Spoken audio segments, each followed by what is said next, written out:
First Gen Wealth, we talk about an entrepreneur's journey to creating wealth. I've got a lot of friends, a lot of colleagues, a lot of peers that they're brought up with money and the ability to handle and figure that out. Finding dollars has always been easy. Finding a deal, making money, I can do that. What to do with it to make it continue to earn so we do have that generational wealth, that's the missing piece. We want our money that we've earned through blood, sweat, and tears to now go to work for us. So that money is making money while we're sleeping.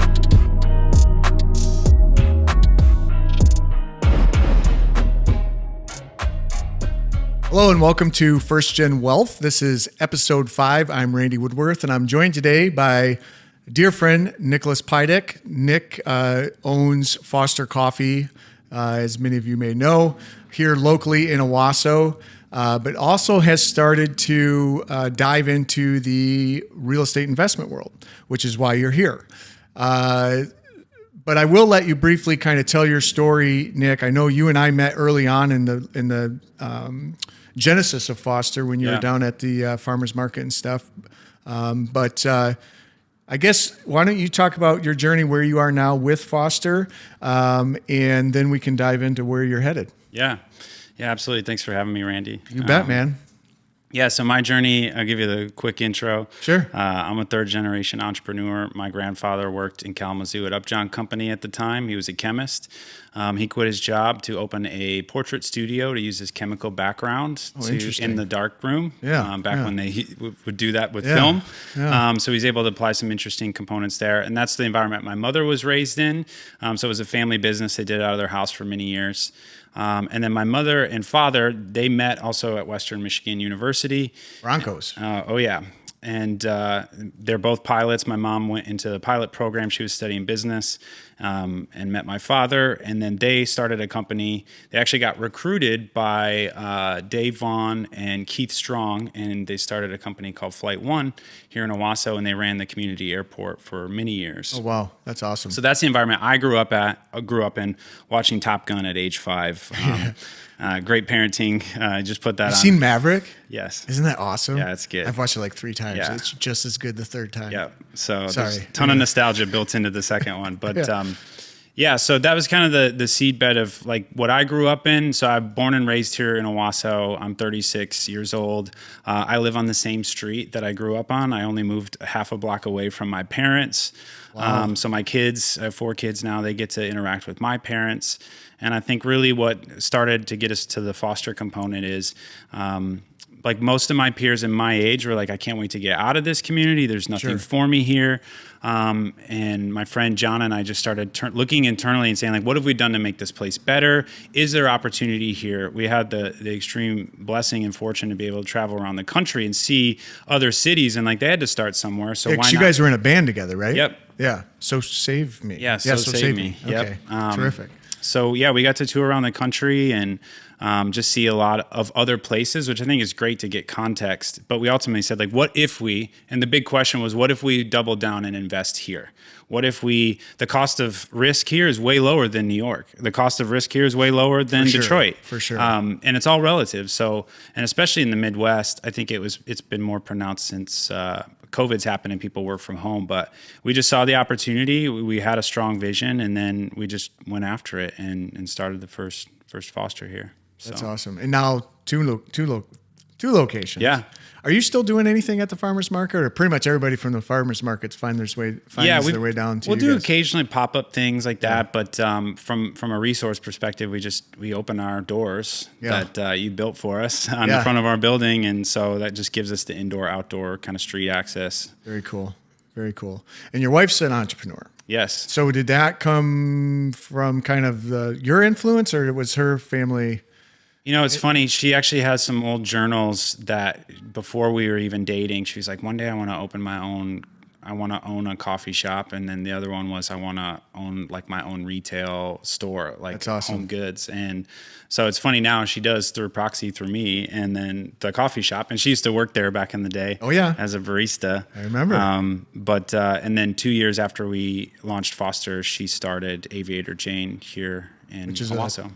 Kind of a cap nod to your roots as pilots. And Yeah, so both of our parents are pilots. Both of our dads flew out of the same airport in Saginaw, and then Jane's a family name. It's my mom's middle name, and one of Mandy's family's names. So, well, awesome. And you've done. I mean, both of you have done amazing jobs in the retail world and have become staples in our community and destinations outside of our community. We have people that travel here to sample Foster coffee, to shop at Aviator Jane.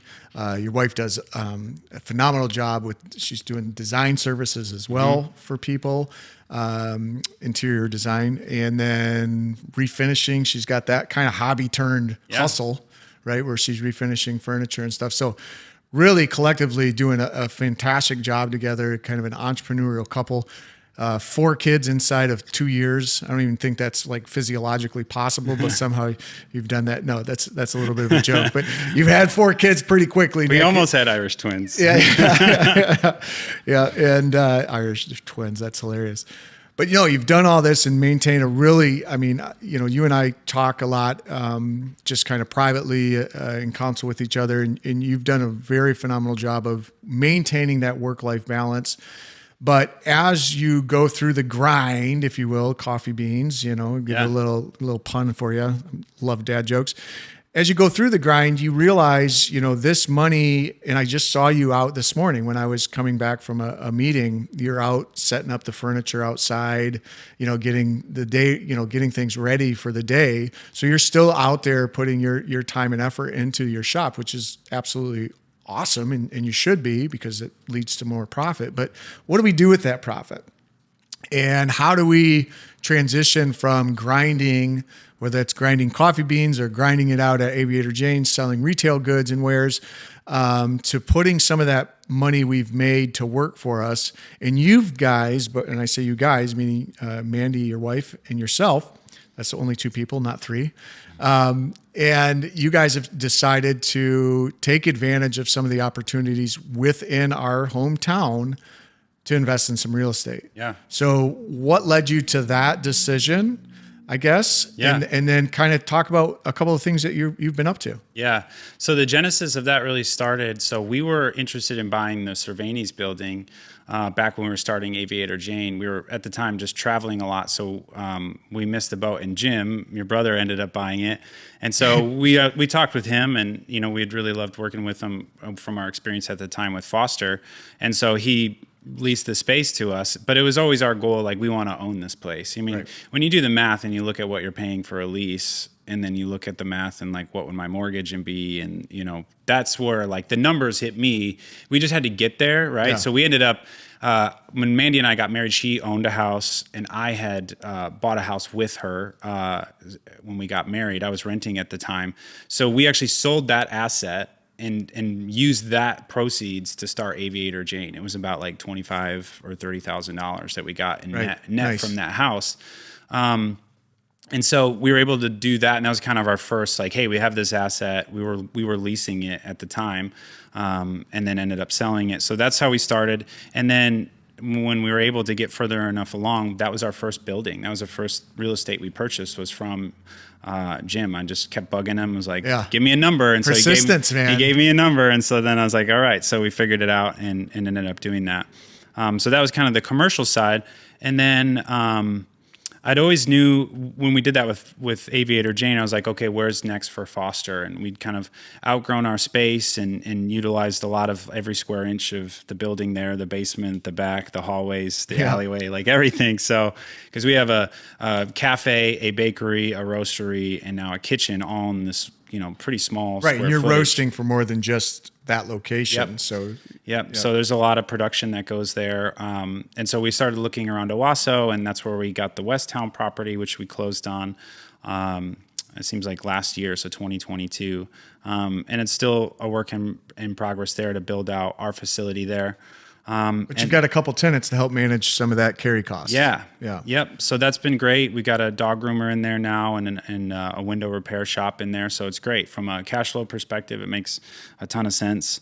And then on the residential side, Mandy and I just have started looking around our neighborhood, and it's comes back to that same thing I started with, is like, we care about this community. We think about it from like a block to neighborhood perspective. Like, I can't fix all of Owasso like at one time. You know, it's not like I'm Dan Gilbert and I can just go buy like, you know, entire neighborhoods. Yet. But but the idea was like, hey, how do we fix up our neighborhood? How do we fix up like our home, and how do we, you know, do that? And we live around a lot of rentals, and some of them in the past, we have some really, it seems like, careful attending landlords around us that have fixed up their properties and made them look really nice. And it's kind of like the broken window theory, right? It's like, you know, when you go by a factory and you see a broken window, for those who don't know, when you see a broken window, more people are apt to throw rocks at another window because they're like, they don't care, no one cares, and there's no consequence, so I'll throw another one. When if you fix that window, then people go, oh, somebody cares about this factory, like I might get in trouble. So it's a psychological factor. And I think the same thing is true about houses. You know, you see someone fixing their porch and you're like, honey, we should really fix ours.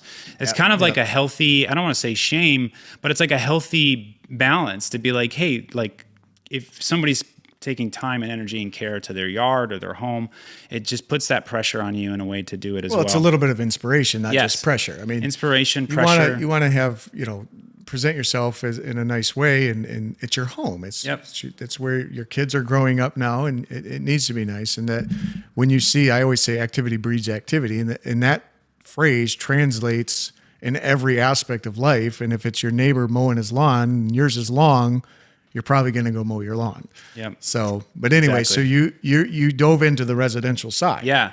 So, and Mandy and I think you mentioned this in a previous podcast. I think it was the first one with Jim, about just yearly planning. My wife and I have done that since we've gotten married. You know, we'll just do across categories. How do we do as parents? How do we do as spouse? How do we do as friends? How do we do in our businesses? And we look back, we look at what we want to change, and we look, you know, to the future. What are our goals? And one of them last year, so this would have been in 2021 or 22, we were like, hey, there's two landlords around us that own rental properties. And we're like, we wrote down on a list, we want to make an offer on one of these houses before the end of the year. Okay. And then we had a bunch of other stuff, and we didn't even really think about it. It was like the week of Christmas. Christmas had passed, and then the neighbors started moving out. And I've met both of the owners of them because I'm like, I got their number. I could call them, text them. And again, that comes back to like, I just want to know who's around us. We meet the tenants. We just want to get to know our neighbors, right? Who lives around us. And so the family was moving out that had been renting there for quite a while the week after Christmas. So I texted the owner and was like, brilliant. Hey, you want to sell your house? Your tenants are moving out. And he goes, the tenants are moving out? He didn't even know. That's so awesome. He's like, I'll send a guy by there. So, and he was like, yeah, I'll sell you the house. He's like, let's chat. And so we worked out terms. And were you able to do that in a land contract then? Yeah. So we did it land contract. Fantastic. And activity, man. You just got to take action. Yep. You got to take action. And you're obviously, that's real easy when to be the watchful eye if it's your next door neighbor. Yeah. But you could have just as easily went back to your sofa or went back to whatever it is you're doing, back to your book, anything, and not made that text. But you took the action, and it led to a structure in a land contract. We didn't have to get a bank involved. Yeah. You're doing a deal privately with the owner of the home. We closed in like 2 weeks. From a text to a close was 2 weeks. And now you have an asset. Yes. Next door to you. Yeah. Yeah. Yeah. So, and that was interesting and fun and a ton of hard work because we did a lot of the work ourselves, but we knew that. Rehabbing, you mean? Yeah. It was in pretty rough shape. But and what's really cool about it is not only were we able to fix it up and make this home that, you know, is pretty run down. Like if we were to resell it, like the value is, I would say, close to doubled. You sweat equity that easily, in, yeah, easily. That's awesome. That's awesome. That's pretty cool. But we're using it for the cash flow perspective. But well, you can use it for both. You've got the cash flow, and then on your balance sheet, the equity. You have the equity in the asset. So when you go to do some other bigger deal, there it is. Yes, making money, worth more than you paid. And we have a 1 year lease with them that they signed. So sweet. Which is great because we hadn't even finished repairing it. And I ran into one of our former employers, Sydney Voss. Her dad's Adam here that runs his own business. The Baba. Casey who runs her own business here. They're a good member for your people. podcast. Great entrepreneurs. It's a good. They've built a hair empire. Yeah. One of them's curlied. Yeah. Curl Boss. So, Yep. But Sydney had ran into me in the hallway, and I was just like, "Hey, what's been going on?" And she had got a full-time job doing what she's doing after she got her master's degree. And she was like, "Yeah, it's been great. I just can't find a place to live." And I was like, "Huh." Well, I was like, "I just bought a house. It's in terrible condition, but I can."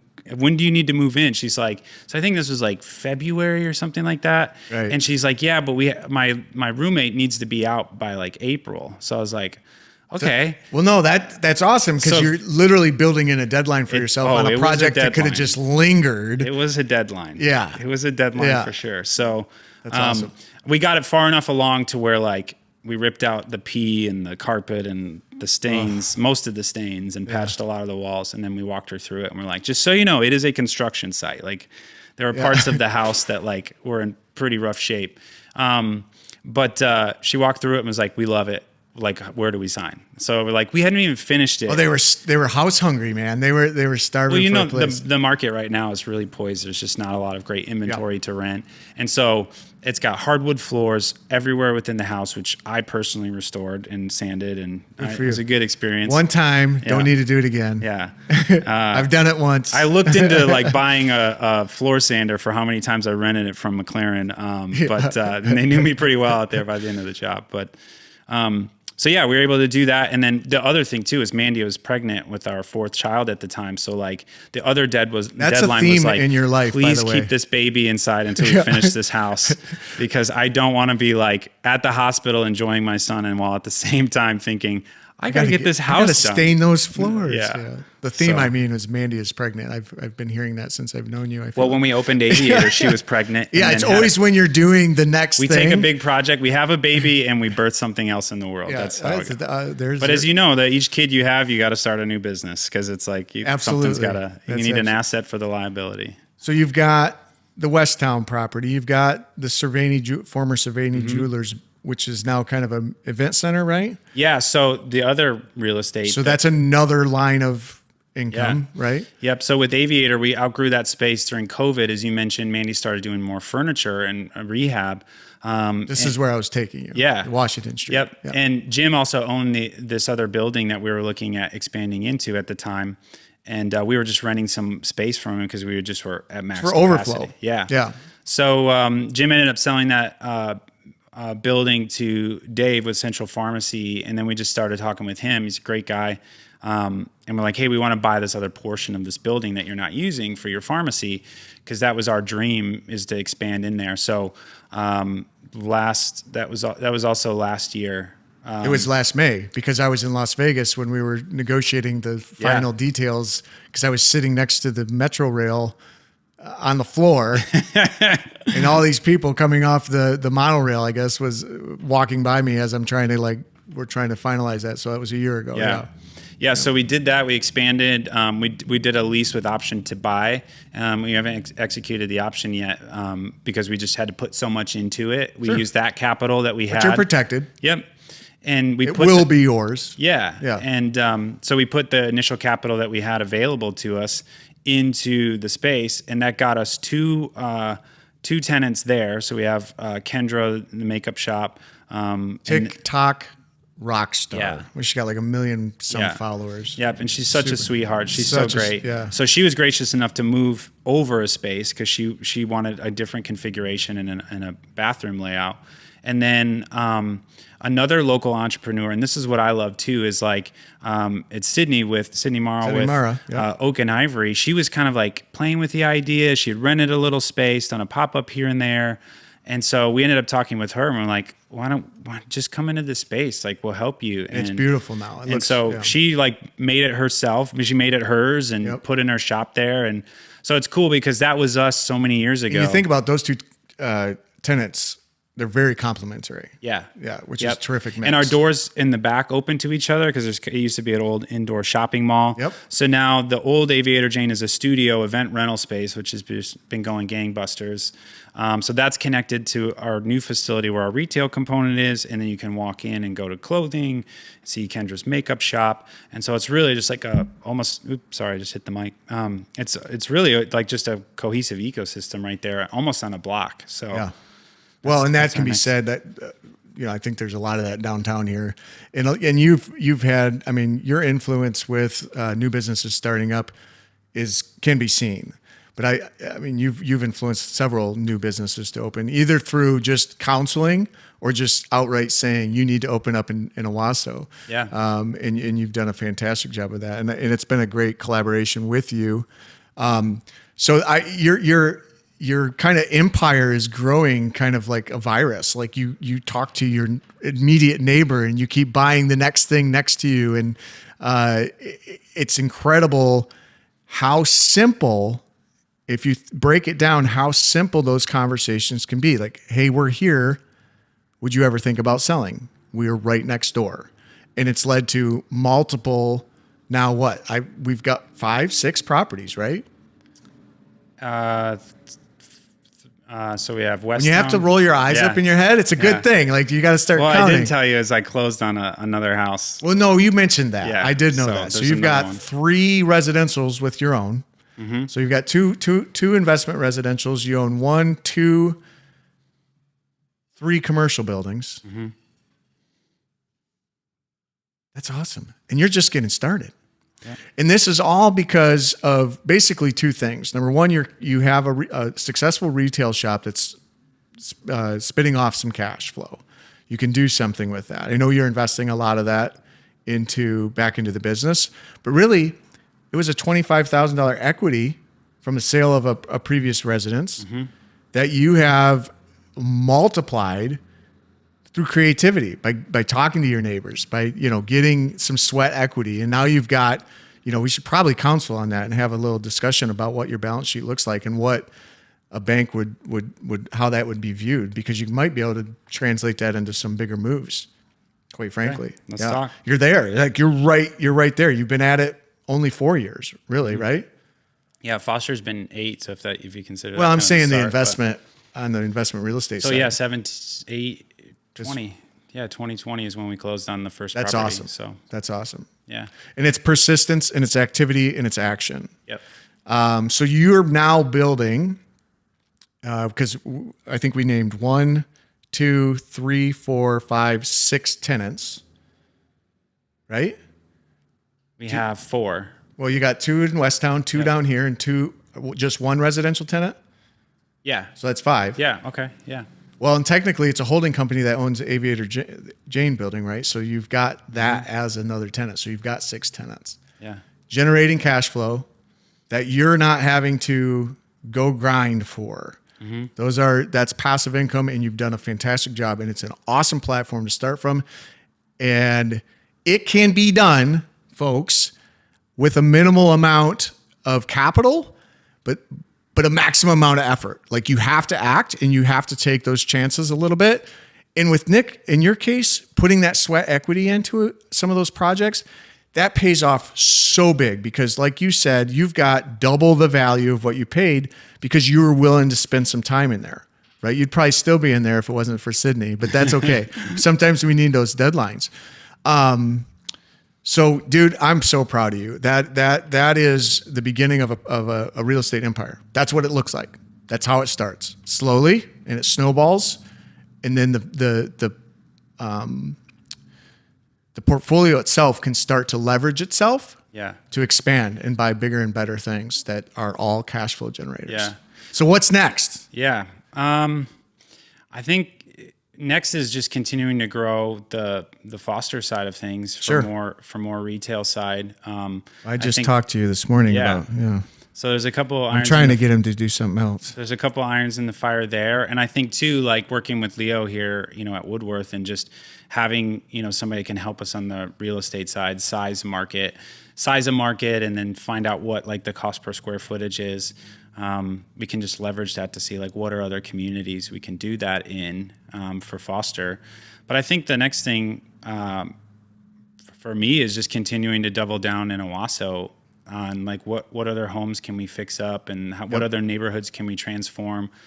And then I guess the third thing would be is like what other businesses can start. So, working with another entrepreneur here to open a butcher shop, here locally to service that. What's cool is on one of the other properties we got are some friends of ours that we go to church with that are really, really talented. He helped us on our first rental. He was like over there just helping me do a bunch of stuff. And it's like, when are you gonna just like step out and do your own thing and like fix up properties and flip them and rent them? And so he was like, got his feet wet with us with that. Yeah. And so now we went in actually with him on this other house. Oh, awesome. Because the other thing too is like, you can tie all these things back to like, how do we activate Owasso? Like what would happen if 10, 15, 20, 30 people doubled down on Owasso and to transform it and took their knowledge, their skill, their effort to just make their community better? And if you did it by block or like from a commercial side, residential side, and I think that's where like you could start to see generational wealth. Like I'm on, city council, and people ask me like, why are you there? Why are you doing this? And I think like part of it is I want when your toilet flushes in 20 years that like it still goes to a processing plant right. and doesn't spill into the Shiawassee River, because we actually like did the things that are like the unsexy part of what makes a city work, right? Sure. Like the governmental services. But the other if side, the infrastructure's there, now let's shine it. Let's make it Yes. polished. Yeah. And that's what you're talking about. well, the thing we've learned with Foster is that if these three things are not in a community, it makes it really hard to transform it. If there's not really good business to business relationship, so good business partnerships that want to work together, or as Dave Acton said one time, co-opetition. But it's the idea of like, hey, can we buy from this person? Can we buy from them? Can we buy from Allen Paper Co? Can we buy from Tony down the street? Can we buy locally where possible? The other one is the nonprofits. Who can we work with that are doing community impactful things, and how do we work with them, support them, champion them? Then the third thing is like, how do we get engaged with the civic side of things? If the government is defunct, if the city council members don't understand how business works or how that business economic climate works, then Foster won't survive. Sure. And we saw that at a location we opened in Flint. There was just a lot of challenges there with the governmental side of things, just working or not working. And we had the other two components were there. So Sure.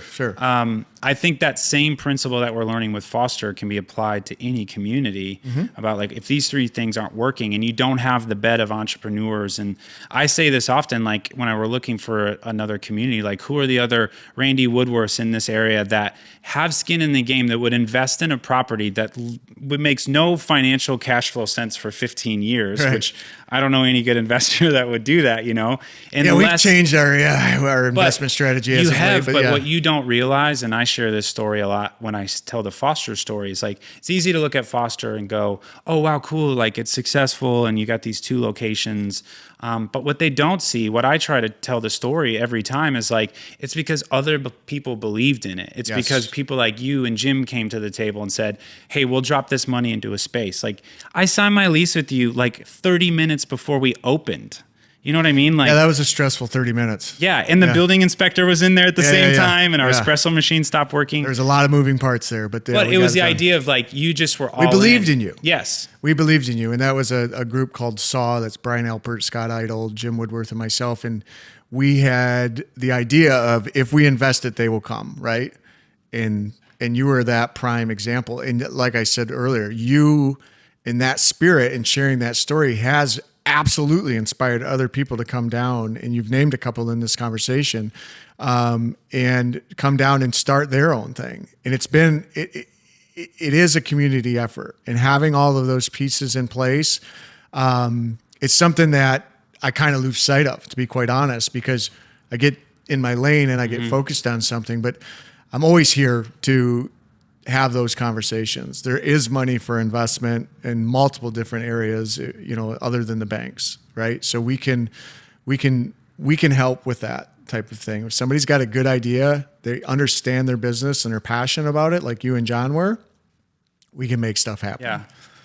And I think that's the power, because, generational wealth, when you think about what I mentioned with city council and why I brought it up, is like, we're not just creating first gen wealth, we're creating sustainable generational communities that will still be here in 20, 30, 50, 100 years. Well, and again, it's called first gen wealth because I want a generational wealth. Yes. That means there needs to be a second generation. And that only happens if the investment we've made gets multiplied and it's contagious, right? And more people are doing it and everybody improves. And that way the next generation can benefit from that and continue to grow it and it'll prosper. Yeah. So I think we're on the same page there. Absolutely. Yeah. And it is as Reagan said, a high tide raises all ships, right? And that's what I've always tried to do in our downtown here locally is get invested with the right people in things that we're missing. We need like the butcher shop, like you had mentioned, and he's willing to go out on a limb and run that business. So somebody needs to go out there with them. And so we're doing that in many cases. So, wow. I'm going to wrap this because I try to keep it as I mentioned, a commuter podcast, right? So we try to get it right around a half hour.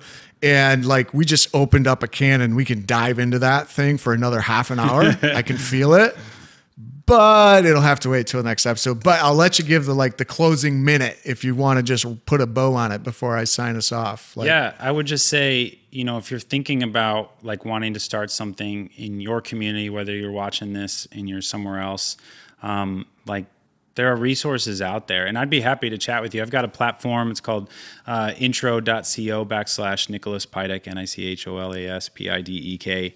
And you can book a time with me. And if you want to throw out your idea and say, here's what I'm thinking. I've met with a couple of people here locally. I met with somebody in the Seattle area. It's all video conference. I've done it in St. John's. And it's people who share this idea of like, what can I do to make my community better? So there's that. If you're thinking about, even Owasso or Lansing or, East Lansing or just around here, I would just say like, write something down on a piece of paper, put a timeline on it, and just go for it. Like, the difference between a dream and a goal is a deadline. Like, you got to put a timeline on something. Absolutely. And the risk of not doing anything is actually greater than doing something. And most people are so afraid to do anything that they're just paralyzed. They never start their dream. And if you wait till you're 60, 70, 80, until life is more secure or you have less kids or your kids are out of the house, when we started Foster, I had very little risk and John had the most, but I just said, John, when is your life going to ever be less complicated? Let's just go and do it. And so that was a very eloquent way of putting my phrase of scared money don't make money. You got to do it, because if you don't, it ain't making it anyway. Yep. Right. So the activity, the action is critical. Yeah. Because even if you do it and fail, right? And you start a business and you fail, or you don't want to do it anymore, at least you've done it. At least you've tried. And every failure has the silver lining of like, what did I learn? Like, what would I have done differently? Or I know that's not for me. Like, my goal actually now is to work at this company and build my 401k. You don't have that tugging regret. You don't have that shoulda, woulda, coulda for the rest of your life, because it may happen. You go out, you wing it, you fail, you give up. But at least now you've tried. Yep. And life goes on. Life goes on. And two, the timing is key too. So I just talked with a guy here locally. He's like, I got all these ideas. And I said, well, if you at least research them and look into them and start moving them forward, you may find this idea requires $500,000 or $25,000, whatever it is. You'll know what it takes to get it started. You'll know what the pieces are. And it may be 2 years from now, somebody comes to you with a $25,000 check. You're sitting next to somebody at a table and they're like, man, if only I could invest in X. Yeah. And you'd been planning X and now for the you know last it. 10 years, and now you know. Yeah. So it's like, by delaying the even fleshing it out, are you robbing yourself of an opportunity of a future move? It doesn't have to be right now, but there might be a season in a couple of years or down the road where it does make sense. So I come back to the opportunity cost of doing nothing is way higher. Way than greater. Doing something. Yeah, luck favors. I mean, you got to be prepared to receive an opportunity. If you haven't done your homework, you don't even know what that is. Yeah. It could be staring you right in the face, and you couldn't recognize it because you didn't take the time and you didn't take the action. Yep. Okay, Nick. We're over time, but that's okay. I love you, so we'll let it slide this time. Very proud of you, man. I mean, I mean that from the bottom of my heart.